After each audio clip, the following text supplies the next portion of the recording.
Hello and welcome to this week's episode of That Real Estate Tech Guy. I'm your host, Jordan Samuel Fleming. And this week, I've got Bobby Triplett from Offerpad. This is a fantastic, fun episode. I think Bobby and I have a spirit kinship around whiskey, cigars, and guitars, as we talk about in the episode. So you know it's going to be a fun one. But Bobby's got a great story, and this is one of those companies that I really am looking forward to introducing to our community because Offerpad is a company that basically does rehabs and construction work for people in about 18 markets or 18 states.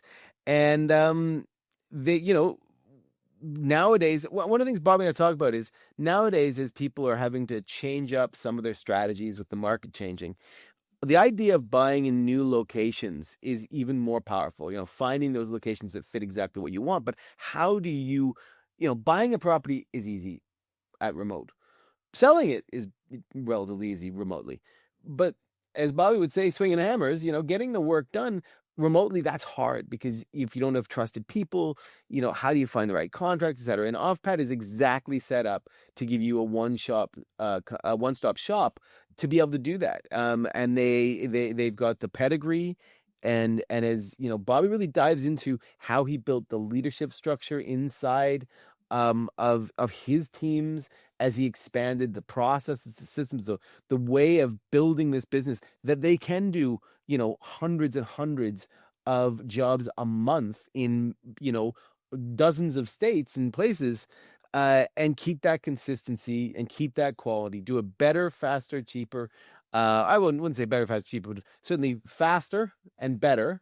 But also cheaper in the sense that they have the leverage for buying power. So there's so many things that make this really an interesting opportunity for you if you are, if you're doing flips and you're not making as much money as you used to because you're not very good at managing projects. Go speak to Bobby and Offpad. If you're looking at kind of broadening out your markets and want to do some more virtual stuff, they are a perfect solution. So this is a fun episode. Bobby's a great guy to speak to anyway. I think you're going to really like his approach to everything. And I genuinely have enjoyed getting to know him. And I think this is one of those things that if you're flipping houses and you don't know Bobby and Offpad, go look him up. The links are here. I don't think you're going to regret it. Nobody I've talked to so far who's worked with him has said anything but amazing things. Let's dive into the show. And I'm live with Bobby Triplett from Offerpad. Bobby, welcome to the podcast. Give everybody a little introduction to who you are and what you do. Yeah, Jordan, thanks so much for having me in. Bobby Triplett, I'm the Senior Vice President of Renovations for Offerpad. We're a publicly traded iBuyer and real estate tech solution, and I oversee the renovation operations in 15 states, 20-something markets, both for the homes that we buy ourselves and we renovate and put on the market. And then I oversee all the homes that we renovate for dozens and dozens and dozens of investors all over the country as they utilize our renovation services. Yeah, it's a fascinating story how you guys kind of that the kind of arc that you guys had to get to Offerpad. Give everybody a little dive into how Offerpad came to be, how you kind of went over, how you guys decided it was time to build that business model out as well. Yeah, when I came on, going on my 10th year here. Brian Baer, who was our CEO and founder, he's broke all these real estate records all over the country, back in the day, buying for a lot of the big hedge funds in the days when this was first starting. They're in Phoenix, Arizona, and they were trying to find a way to change the way homes were bought and sold. I mean, you can buy a car off the internet, you can get a hotel room off the internet, you can do why. There's got to be some opportunity for some efficiencies and synergies on the way homes are bought and sold. Fast forward 7 years later, we were flipping 1,200 houses a month we were buying, and my teams were renovating them across the country and we're putting them back on the market. Our goal was to try to leave everything better than we found it. And so our approach was very value forward, clean, safe, functional, plus insurable, wanting to make sure it wasn't just, hey, put a little spit polish on it and a new sign in the yard. We're trying to do something to that community. And it was wild, man. We employed and partnered with thousands of trades, agents, you name it. And all of a sudden, the rate hike happens in 23, and it was time to pivot. Brian comes to me and he says, "Hey, this machine that you built, like, we think it's time for you to start offering it as a service." And I was like, "What?" I was purely operational, Jordan. Like, all I was like, how do we get better? How do we shave time? How do we do money? How do we do it right? And then now let's take that and go offer it for as a service. And so for the last going on 4 years, it's been both, right? We're renovating our own. And then, like, I had to completely shift gears, put a new set of lenses on, and developing relationships around the country, man. It's been wild. And that must be like, so the rehab side of things has always struck me as a game that could go anyway. Yeah. Like and I like, so I'm where I am right now. We're building a new house for ourselves Sure. over that side of the property, and we renovated this house, this little guest house, which is going to be the guest house, and just that experience, because I don't do rehabbing. Just that experience has made me realize that you don't know what's there until you know what's there, and you think that this is, you think X, and guess what, buddy? Y is coming for you. So, I mean, and that to me is always to exactly what your point is.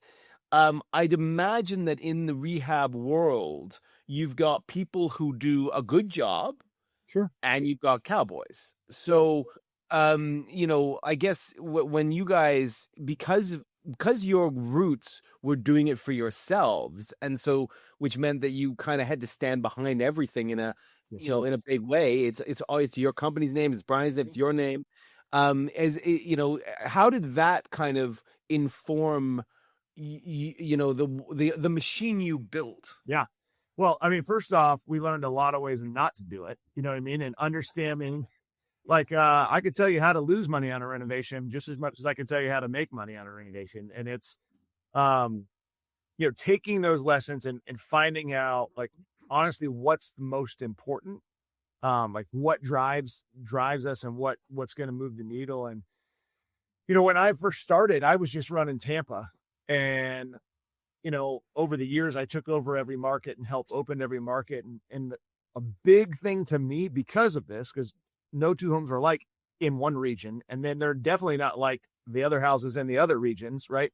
We started sharing, like, it was a pretty cool thing. And I was probably one of the most things I'm proud of as a leader. Like, we would do these annual leadership summits with my renovation directors, and I required everybody to share, like, hey, what was your biggest struggle, right? What was your biggest victory? What are you working on? And then I needed them to tell me their top 3 best practices of that year, like practical stuff. Because I wanted shared knowledge. I wanted shared information. Like, if you can get wisdom, I want everybody to have it. When we started doing that, we, like, exponentially matured as a team. And then being able to keep that nucleus of my leaders together for years and years and years, that allowed that culture to demand, I don't know, excellence is probably a better word, because there are some things in the investment space, like, you don't need to do. Like, hey, there is a spirit of the law and the intention of law, but there are some major things that you absolutely have to do if you're going to put your name on it. You know what I mean? And we learn real quick, man. We learn real quick. We'll share our scars as well as we'll share our trophies. Yeah, I can imagine. I can imagine that. Two things strike me from what you just said. Number one, the just even that story of the leadership teams, getting them together. I suspect that a lot of rehab type organizations and they don't do that kind of leadership work, right? And that immediately sets you apart, because that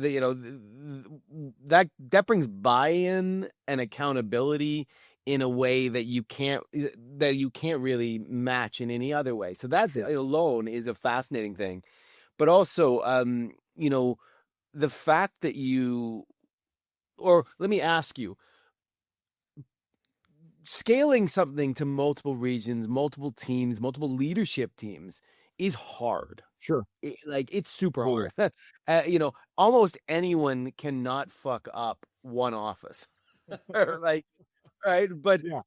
a small team, unless you could, really don't know what you're doing. But your that scaling ability that you drove, that's super hard. So the leadership elements must have been there. But let me ask you, from a process structure, even technology point of view, that you must have had to get really super tight with all of that at a very early stage. It Yeah. couldn't be at the end. It had to almost be at the beginning so you could grow. Well, yes, yeah. I mean, some of it was, we're a real estate tech firm and nobody's putting tech dollars into renovation. Acquisition is always the sexiest thing, 100%. Then disposition is the sexiest thing. And we kind of had a figure it out mindset. Like, okay, we're not going to wait, because I wanted, like, I hired and I demanded ownership, like, and give a shit from my people. And if those were two things, we're like, if you don't like the 4-letter word, we'll call it stewardship, right? Yeah.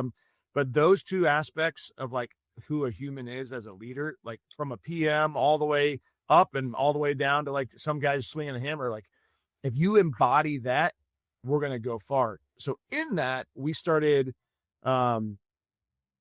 creating our systems, creating our processes. But the biggest game changer to me, like, I'm a Florida boy. I'm born and raised here. I know what to expect. We like hurricanes and we sweat our ass off in the summertime, right? And we're wimps about the cold. Like, I'm still in a hoodie. 100% true. I'm still in a hoodie right now, and it's technically 60 degrees. You know what I mean? And I know some of you guys that are used to it would be, out at the beach right now, not this guy. But in that, like, I found out, like, a home in Florida is not the same as a home in Texas.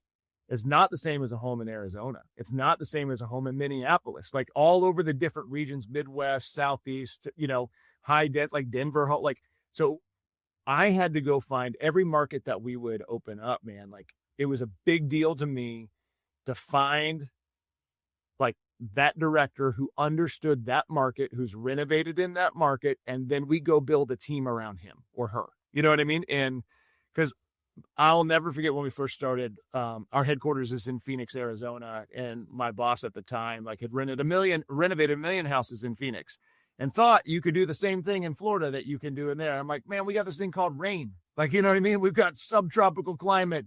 Like, it's completely different. You know what I mean? And, I remember we butt heads about it for a while. And then when we finally got on the same page, man, we were able to crank. So it's never like a one size fits all. No, there's things that are standardized, but, like, man, there's a unique approach. And what's weird, Jordan, is there's weird hangups. Like in the Carolinas and Georgia, they've got these things called crawl spaces. Well, you don't have those in Texas. You don't have those in Florida. You know what I mean? And they are big money sucks, honestly, because that's where moisture goes. That's where rain runoff goes. You know what I mean? And out west, like in the like Denver, they have this thing called radon gas, which is everywhere, and it's the big buzzword. And so, like, every basement's got to probably be mitigated or at least inspected for radon gas, or you're going to pay for it on the backside. So we, stubbing your toe. Here in Florida, we got hurricanes, so we have to do hurricane mitigation on the roofs that you would not have to do anywhere else. And so we not only do we want to develop the leaders and share that, but finding the guys who are already experts or the girls that were already fluent in their markets was a game changer for me, instead of trying to run it out of some corporate headquarters. Now, I'm sorry to interrupt this amazing conversation, but I wanted to make sure you knew that Smartphone, the only phone system built for real estate investors, connects to the best-in-class real estate investing CRMs. And because, as it's my show and I am co-founder and chairman of Smartphone, I got some great deals for you. Click the link and take advantage of 5,000 minutes free calling with Smartphone, the only phone system built for real estate investors. Click and call. Close more leads. Back to the show. And then, in terms of future-proofing that, I presume, what you're talking about to me sounds very much like the ability, bring an expert in who knows the local market, understands the different regulation, the right. Specifics on regulation and what culture, et cetera, and build a playbook. Right. And so then the playbook, worst case, that person gets hit by a bus. Sure. Or, whatever, the playbook can stand and be passed over to someone else. Right. and improved and updated because things change. But what you have is, I would imagine, you guys know if I think about a renovation, I would bet you my guess is like it's almost going to be an 80-20 standard split of 80% is standard stuff, Right. 20% is local fit. Yeah, that's probably fair enough. Ish, Yeah. like, and so by being able to have a standardized process for the 80% and a way of dealing with things, reporting, managing wastage and, all everything, and then having playbooks for the 20, you've got kind of an end-to-end structure that you can just keep rolling out and again and again and again. Yeah. And that's how we did it. And we wanted to share those best practices and those failure points so that way we can refine, what that standard looked like. And then I'm a big fan of like healthy competition. Like, all right, we're going to show the warts and the trophies all together. Let's go put our numbers out there. And I don't know if HR appreciated that at the beginning, but I wanted the guys to know if they were dead ass last. And I wanted to see if it mattered to them. You know what I mean? I wanted everyone to have that sense of like, I don't want to have a red, red, yellow, green. I don't want to be red. I want to be green. And watching that change, what was really cool and like I was surprised by it a little bit. So one of the first, after I took over Florida, the next market that I was given was Atlanta. It's one of our biggest markets, still is. We do about 100 homes a month there. And I had a team that was just, they couldn't trip over a win. You know what I mean? And we could not figure out what was happening up there. Did some leadership changes and I did some realignment of like territories, but I ended up bringing in all of my trades, one big meeting in the conference room. I'll never forget this as long as I live. And I printed everybody's stats, right? All on a big spreadsheet. And I said, guys, like, how many of you think that you guys are winning? How many of you think you're hitting these standards? And like everybody's hand goes up. And I like out of this whole room, I've had only one of you. Yeah, but you're going to be disappointed. All of you except one aren't even close.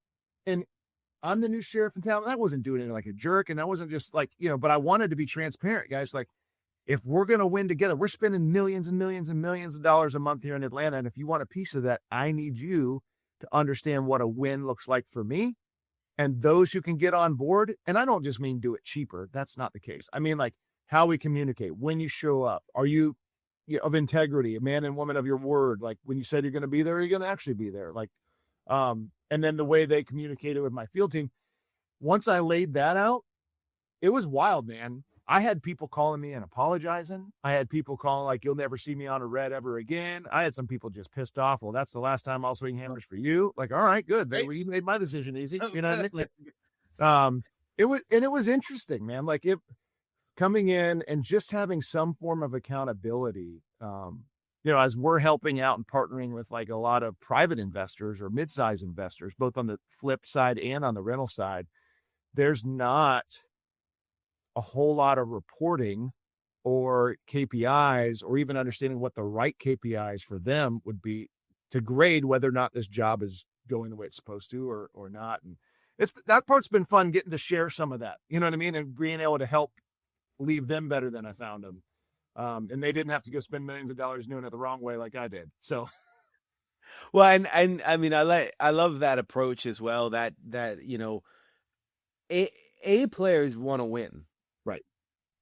And they're never going to not want to win, right? And they're never going to be satisfied. Now, you may have a loss occasionally, but that's usually going to piss you off and be like, God damn it, I'm going to get, right. And anybody who says, well, I'm not going to swing hammers for you again, it's like, great, because you are not, you're not suitable to do that. A players, I've always been a proponent of that kind of level of transparency around that, because, if you don't want to win, if you're not hungry, then you and I can't do anything, because I'm hungry, and if you're not hungry, then I'm going to be feeding you, and that's not how we're going to get anywhere together. So I think that's a great thing. And spending the energy dragging somebody along just because they're a nice guy, versus we've all done it. We've all done it. Oh yeah, man. And I've had friends too that like I've had to say goodbye to in this race, like not in like a jerk way, but like hey man, like, I don't know if you've got this. I don't know if you, or I don't know if you want it. Those are two different things too. They might have it, they just might not want it. And that's okay. They could try it someplace else. And for me, like, I've got this, what I call the burden of belief, where Brian, our CEO, and our board has a whole lot of belief. Like, hey, if here's an audacious goal, Bobby, if anybody can do it, you can. Well, oh shit, like that means I got to come through. Kind And of that's a a lot of now. that's a lot of weight. And so as we build our teams and as we grow and as our team sizes have changed and trades have changed, regulations change, like that's the biggest honestly, Jordan, that's the thing that I'm constantly, I don't know, worried about, but like my fingers on the pulse of like, can, like, are my people in the right mindset to get there and help me win? Offline after this, there's a guy I want to introduce you, not because he's in construction, but because he's the CEO of a very large company, a very, very good company, and he does a lot of leadership stuff. I Cool. think you chime really well with. Nice. I think you'd learn a bit from him. He may learn a bit from you. Like, I think it would be just so off podcast. I would Yeah. make that Rock and introduction roll. That'd be great. from everything you told me. Now, before we dive into Offerpad, exactly what you guys do and the different facets, because I will say I've forgot just until I was thinking to myself, why don't I know everything about Offerpad? I always do my research. Your website blocks international visitors. Oh, And and I just every time I do it, I'm on a call with someone, and if I VPN, it'll cut out. So I realize that I can't see it again. I thought about that, but before we dive into that, um, uh, what you're saying in the rehab or in the construction rehab kind of contractor way, you must be operating differently. Like because I've dealt with contractors, and I've never had a good experience sure. until actually right now. It's always been, oh yeah, oh well, the job's delayed. Oh yeah, we're gonna show up Monday. They don't show up Monday. So, I mean, do you guys feel that you really built a I won't say 100% unique, but a really, you guys went in this to change the way that mindset was, from what it sounds like. Yeah, I think the biggest thing is level setting expectations and then holding people accountable. Like, I don't, one of my biggest metrics and the biggest thing, honestly, that I can control is time or speed, right? They say in renovations, you got speed, quality, and cost, and you only get 2 out of the 3. I put all of my eggs on the speed basket, because if I'm prepared, if I'm organized, if I'm detailed, if I have the relationships, if I do all the pregame, I can reduce the amount of time it's in renovation, right? As a proactive versus reactive. That takes a lot of freaking work, right? And a lot of manpower to do that. Now you do that at scale, it's pretty intense. So I learned early on, like, if my litmus test is budget and I'm under budget, well, I can be under budget. And then the only thing that's going to suffer is the project, right? But if I can do this fast and those levers that I can pull affect that, what I found is it makes the contractors and the trades that we work with better, right? They're better organized. They're not tripping over themselves. They're not double booking. There's a lot of communication that happens. And then, like, I made a promise, like, if I'm going to hold you to this standard, I'm going to pay fast, right? And so that was, when I was at Invitation Homes for a number of years, like, our pay terms were like, I don't want to say net 60 at the time, which is, for a small guy, that's a lot. Oh, contractor, that hurts. That hurts, right? That eats your cash flow. And, we brought ours sub net 14, and it was a game changer.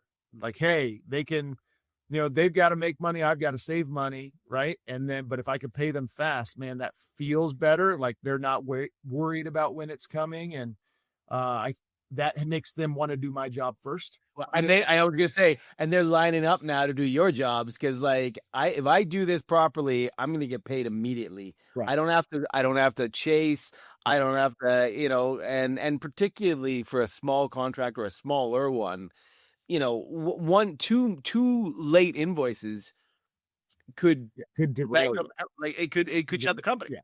Well, and then I think the other thing is, like, we can do this without being a jerk either. Like, yelling and screaming. Now, I'm all about accountability conversations, and I've had plenty of them, but you don't have to yell and scream to do that. The only thing that does is it escalates the situation. So, spending our time with our anytime we would open a market, one of the things, and we have not been in hyper growth mode on markets in the last couple of years, but I remember we would go advertise on your LinkedIn's and your Craigslist and your Thumbtacks or whatever. And then I'd go rent out a ballroom at a hotel. And then me and our team, we would do like Offerpad, renovations 101, how to be a contractor, like for us. And like all the trades, we would, unbutton the buttons, look at mine. I'll show you mine. You look at your, like, we'll just be honest. We'll go through this. Like, here's how you invoice. Here's how you get paid. Here's what a change order is. Here's what it's not. Here's how you help us win the whole. And so we get 50 to 80 different trades in a single room before we would start to try building those relationships there. And, not every time did it work out, guys. We thought they were going to be great and they were just, puffing air. And then when you find the ones that are the real deal, they stick with you forever. I mean, I've got guys that have been swinging hammers for me for 10 plus years. And I know that I put their kids through college or I've helped pay for their daughter's wedding. You know what I mean? I know that I helped them get to that second truck. And so there's a really good sense of loyalty that goes both ways. And I love that. And then honestly, like, we're not just leaving a house better than we found it. We're leaving a whole community. You know what I mean? And that Absolutely makes me proud. That's fantastic, and a very different approach than you often see in that game. Sure. Where cowboys are, rife. It's a sort of refreshing take on it. Now let's dive into Offerpad. Let's dive into, because you did transition. I love the backstory. I love how you guys developed it. I love how you developed the leadership elements and the structures and the playbooks and the process and all that. But now, then you turned it to a service. You turned it to something that other people can benefit, not just you. So we can put lots of links in the podcast for specifics, but who are the people that engage with Offerpad? What makes someone a good fit for you guys, and what are the key services that you're providing for them? Yeah. So, in my neck of the woods, we are looking to be the renovation solution that you can confidently count on, right? Because I know that if you have confidence in getting the job done, right, that'll make you more confident to go get it more deals and source more deals and sell and expand your empire. So, we don't typically work with a lot of the big, huge, hedge fund funded REITs out there. The mid to small size operators, both on the single family rental, some multifamily, fix and flip, and the private SFR, like those are our bread and butter. We do REO work and we do some other stuff. We have some institutional clients, but honestly, what I tell people, we get to help the private and the mid-sized shops get institutional level renovation services. I mean, I have a massive team around the country, 15 states, but without having the overhead of it. You know what I mean? Kind of like that sports car that you can rent, but you don't have to change the oil or the tires. You know what I mean? And so we help them kind of three ways, man. Whether it's pressure relief valve, you and I know that if you're walking the project waiting for the painter or the landscaper, you're not sourcing another deal. You know what I mean? And so we can help on pressure relief valve. And some of our clients still like to do that, but they only can do onesie twosies. Well, I could do, we touch 300 to 500 houses a month, you know what I mean, that we flip. And so we've got capacity to help increase pressure there. And we also help on market expansion. So if you're, I'm flipping for you or renovating for you in Tampa, but you got a house in Denver that you'd like it, or Minneapolis or Vegas or Dallas, like, yeah, I can do it all. Now you don't have to worry about your boots on the ground or, hey, your buddy brought you a really great deal in Indianapolis. I'd love to say yes, but I don't know a contractor. Well, now you can, especially if we've already got, value and relational equity built together. It's funny, man. I had a client. Well, I still have this client in St. Louis. He was doing Section 8 voucher-based rentals. And so we were doing 5 to 7 flips a month for him, all getting him ready for Section 8 voucher-based. He went and raised some money in Wall Street based on our relationship so he could do a scattered site portfolio. And now we swing hammers for him in 11 states, and he didn't have to hire a single other employee to do that. The tough part is, like Jordan, is like, man, you might you might be buying 5 to 10 houses a month for, say, a quarter. Well, you need an employee doing that, but say you don't buy any for 2 more quarters. How do you justify having that employee? And then now you're working with somebody's livelihood and family, and there's like a whole lot of stewardship there and, like, humanity in that. So we help people really bridge that gap on that volume. But the most important thing we do, honestly, more than anything, is we provide consistency. Pricing is all pre-negotiated. We spend between like 60 and 70 million a year on labor, material, and supplies. So we're getting like wholesale based discounts. The manufacturer, like we work directly with Mohawk flooring and PPG paint, so we can bring those discounts to our clients. Consistency in product. We're not that custom flipper. You know what I mean? We're probably not going to want to do, my wife's house, but we are great for putting together that, hey, clean, safe, functional, insurable. It looks good. You could be proud of it, but like, there's not going to be 43 shades of paint on the wall. You know what I mean? I tell people, It's commercial. Right. If you want a custom, like I'm doing a custom house over there, Right. and it's everything down to the design, like everything down to the T. That's for me, Right. and I got the time and money to do that. Right. So if you're making a business flipping houses, Right. you don't want solid. You want someone to go, ooh, I'm going to buy that house. Right. And not, oh, that's my exact house that I've always dreamed of. Yeah, because you wanted to make it neutral enough where they can envision their furniture, their family moving in, and a couple upgrades they want to do without having to worry about, is it insurable? Is it safe? Can I see my family, being okay? I tell people, like, we've got a gray scheme, a tan scheme, and a white scheme. That's it. Yeah. Like, those are our 3 schemes. And guess what? When they move in, if they want pink, they'll make it pink. Yeah. But don't put a pink out of the gate, Right. because you're going to piss off, you're going to turn off a bunch of people. Exactly. And then, but in all that, man, then the timing, that's the thing I'm probably most proud of. We spent so much time, and going back to our earlier conversation, on how do we control what we can control. I can't control interest rates. I can't control what Home Depot charges for sheetrock this week, but I can control, did I pre-schedule with the contractor? Did he get all the details? Did I answer the questions before he asked?